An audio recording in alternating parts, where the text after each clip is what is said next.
Hey guys, so one thing I think we do need more practice on are working with percents and specifically finding a percent increase or a decrease. And so what I want you to do is turn this paper over to the back, okay? Don't look through any problems. Just write down percent increase or decrease. So we did do this in the beginning of the year, but I think a lot of people have forgotten. And then to be honest, we haven't practiced it much. This is one thing we haven't reviewed a lot. You could also see this called percent change. So I'm going to write that over here too, so you're not thrown off if it asks about a percent change. So when you're finding a percent increase or a decrease, let me give you an example, but you don't have to write this down. Right here, I just want you to write the 3 steps to do it, okay? But for example, let's say I buy a shirt for like $60, okay? And then I sell that shirt for $90 for whatever reason. I can make money off of it. The price increases. Maybe I never wore it. Maybe it's a vintage shirt. Who knows? Whatever. So this was the original cost. And this is what I sold it for. I'm just writing that quickly. Okay, so let's say you have a question that says, this is, the amount that was paid, or the original amount purchased, this is how much you sold it for. What is the percent increase? Because you can tell if I sold it for 90, it's going to be an increase. So here's the step. You take the two numbers, whatever they are, and you subtract. So you subtract the two numbers. You subtract the original with the whatever the other number was. So take the two numbers and you subtract them. So in this case, I would say 90 minus 60 equals 30. All right. After you subtract, you take the answer. So that's the difference. Take the difference between the two numbers and divide it by the original number. Always, no matter what you're doing, increase, decrease, change, you are dividing it by the original number. So in this case, I would take 30 and I would divide it by my original number, which is 60. And you can be assured that any problem like this on your EOG is going to be calculator active. So then you would just do this in a calculator, even if your smallest number's first and people are like, I can't divide like that.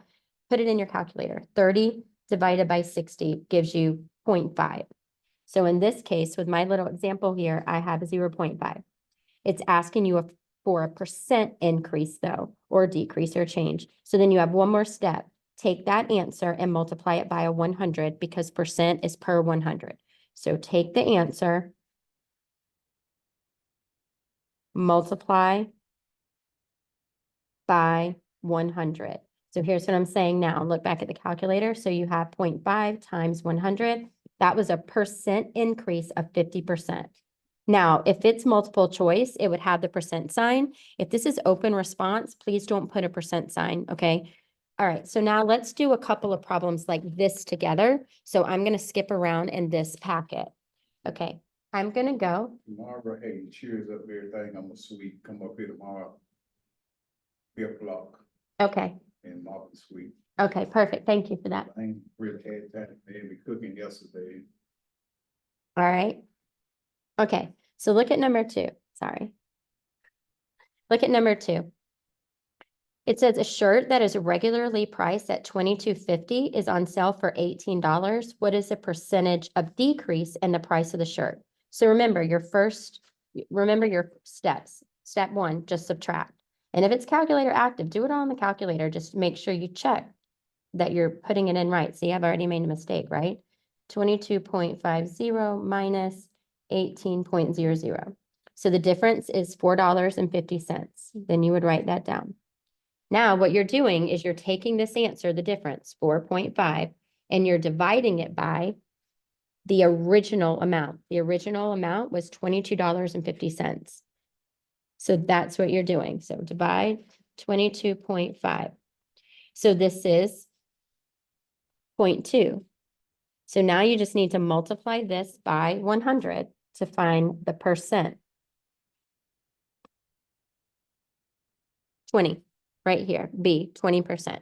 So it's not hard and it will be calculator active. And I have never seen a 7th grade EOG but based on all the check-ins and all the data that I have, there will definitely be at least 1 or 2% increase or decrease problems. And they're not hard. You just have to remember the steps. Subtract, divide by the original, multiply by 100. Okay, let's look through and do one more of these together. There's a couple more.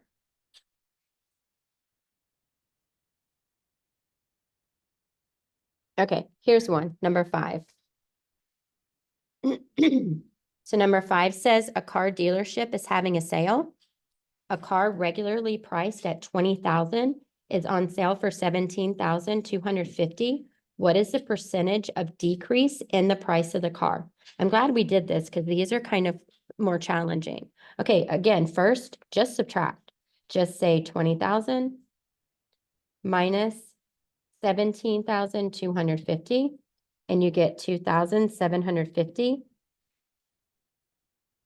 Divide it by the original amount regularly priced at 20,000. So you're going to take this and you're going to divide it by 20,000. And you get this crazy number. But remember, your next step, multiply it by 100 times 100.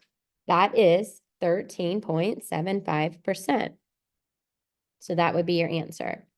One thing I'm going to tell you is if for whatever reason, if it's a percent where when you're subtracting, your smallest number is in the problem first or something, always don't get a negative number. Just because you want the difference is an absolute value anyway. So just make sure you put the biggest number first to do the subtraction piece, just so that you avoid getting a negative number, okay? Just because we're thinking absolute value. All right, let's see if we can find another one like that. I'll do one more of those with you to help you practice. If there's another one in your packet, let's see. Oh, here we go. That's a percent decrease though. So let me see if I can find, here's one that's an increase, but it's the same thing. So the cost of the concert ticket last week was $60. This week, a concert ticket is $75. What is the percent increase? So here's a good example of what I was saying with this problem. Don't say 60 minus 75 because you'll get negative 15. Just find the difference between the numbers. So 75 minus 60 is 15. That's the difference. Now, take the difference and divide it by the original amount. Well, it says last week was 60. That's the original. The number that came first is the original. So 15 divided by 60 is, I bet some of you already know what that's going to be as a percent, is 0.25. Multiply it by 100, 25%. So I'm telling you, these percent increase, decrease problems are pretty easy. You just need to remember those 3 steps. Subtract, divide by the original, multiply by 100, those 3 steps, okay? All right, now let's go back and I'm just gonna do number 1 with you. It has nothing to do with percent increase or decrease, but just to get you thinking about working with percents in general. Okay, so Miles is buying a chair that regularly costs $250. Today, the chair is on sale for 30% off. If the tax rate is 6%, what's the sale price of the chair, including tax? Yesterday, I saw a student say 30 minus 6 because they're thinking, well, that's a sales amount, but I have to pay that amount. So if I subtract those two, that'll be the actual sales amount. Please don't ever do that. You have to take it one step at a time, and here's why. Your tax is only on 70% of that. You need to find 70% of this before you apply the tax. So you need to figure out what to subtract from this first. So don't say 30% minus 6%. I promise if you want to try it both ways, you will not get the same answer. I promise, okay? So just take it one step at a time. So first I'm going to say 250 times the decimal equivalent of this, 0.3. That means I'm going to save $75. So I'm going to say 250 minus 75. 250 minus 75 is going to give me 175. Now I am going to multiply 175 times the decimal equivalent for 6%, which is 0.06. That's going to be $10.50. And now I'm just going to add it with 175, and that's my total I'm going to pay for this chair. Now, always read the problem carefully, right? Because sometimes it might say, how much tax did you pay? And then you don't have to add in the actual thing. You just find this would be an answer, right?